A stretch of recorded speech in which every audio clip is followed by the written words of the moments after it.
শিমুলপুর গ্রামটি যেন ঠিক রূপকথার বই থেকে উঠে আসা কোনো ছবি। সবুজ গাছপালা, পাখির ডাক আর আঁকাবাঁকা মেঠো পথ, সব মিলিয়ে এক মায়াবী পরিবেশ। এই গ্রামেই থাকত ছোট্ট মিষ্টি মেয়ে টুকটুকি। একদিন টুকটুকি তার বান্ধবী শিলার সাথে বাজার সেরে বাড়ি ফিরছিল। বাড়ি ফিরে সে তার মা আর ছোট ভাই আরিফের সাথে নাস্তা করতে বসে। কিন্তু টুকটুকির মনে সবসময় একটা চাপা কষ্ট ছিল। মা যেন আরিফকে একটু বেশিই ভালোবাসেন। খাবার দেওয়ার সময় সবসময় আরিফের পাতেই বড় মাছের টুকরো বা বেশি নাস্তা পড়ে। মায়ের ধারণা, মেয়েদের তুলনায় ছেলেদের খাবার বেশি লাগে, কারণ ছেলেরা বেশি কাজ করে। অথচ আসল চিত্রটা ছিল উল্টো। সারাদিন বাড়ির কাজে টুকটুকি মাকে সবথেকে বেশি সাহায্য করত। মায়ের এমন পক্ষপাতিত্বে মাঝে মধ্যেই টুকটুকির মন খারাপ হতো, কিন্তু সে মুখ ফুটে কিছু বলতো না। বিকেলবেলা আরিফ বায়না ধরল সে নৌকায় ঘুরতে যাবে। টুকটুকি নিজের সব কাজ ফেলে আরিফকে নিয়ে নদীর ঘাটে গেল। দুজনে নৌকায় চড়ে ভেসে বেড়ালো শান্ত নদীতে। চলল ভাই বোনের খুনসুটি আর হাসি ঠাট্টা। আকাশের গধূলি বেলার রং যেন তাদের আনন্দের সাথে মিশে একাকার হয়ে গিয়েছিল।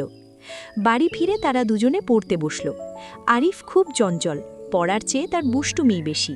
সে টুকটুকিকে নানা রকম প্রশ্ন করে বিরক্ত করছিল, কিন্তু টুকটুকি ধৈর্য না হারিয়ে খুব সুন্দর করে আরিফকে পড়াগুলো বুঝিয়ে দিচ্ছিল। কিছুক্ষণ পর আরিফ যখন আবার দুষ্টুমি শুরু করল, তখন তাদের শিক্ষিকা আরিফকে আদর করে কাছে ডেকে বললেন, আরিফ, বড় আপু তোমার জন্য কত কষ্ট করছে দেখো।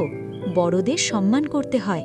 তুমি যদি আপুকে শ্রদ্ধা করো আর শান্ত হয়ে থাকো, তবে আপু তোমাকে আরও বেশি ভালোবাসবে, আর সবাই তোমাকে একজন আদর্শ ছেলে হিসেবে চিনবে। আরিফ মাথা নিচু করে নিজের ভুল বুঝতে পারল। সে শান্ত হয়ে পড়া শেষ করে আপুর হাত ধরে বাড়ি ফিরল। বাড়ি ফেরার কিছুক্ষণ পরেই আরিফের শরীরে প্রচণ্ড জ্বর আসে। জ্বরের ঘোরে সে ছটপট করতে থাকে। টুকটুকি এক মুহূর্তের জন্যেও ভাইয়ের কাছ থেকে দূরে সরেনি। সারা রাত মাথায় জলপট্টি দেওয়া, সময় মতো ওষুধ খাওয়ানো আর আদর দিয়ে সে আরিফকে আগলে রাখল।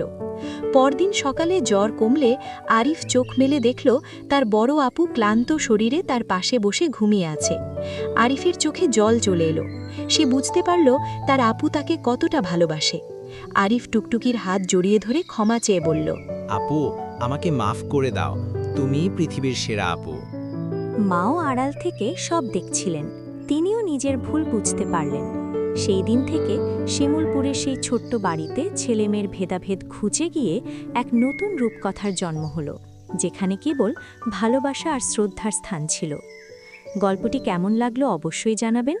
ভালো লাগলে নিয়মিত এমন সুন্দর গল্প পেতে সাবস্ক্রাইব করে আমাদের চ্যানেলের সাথেই থাকুন।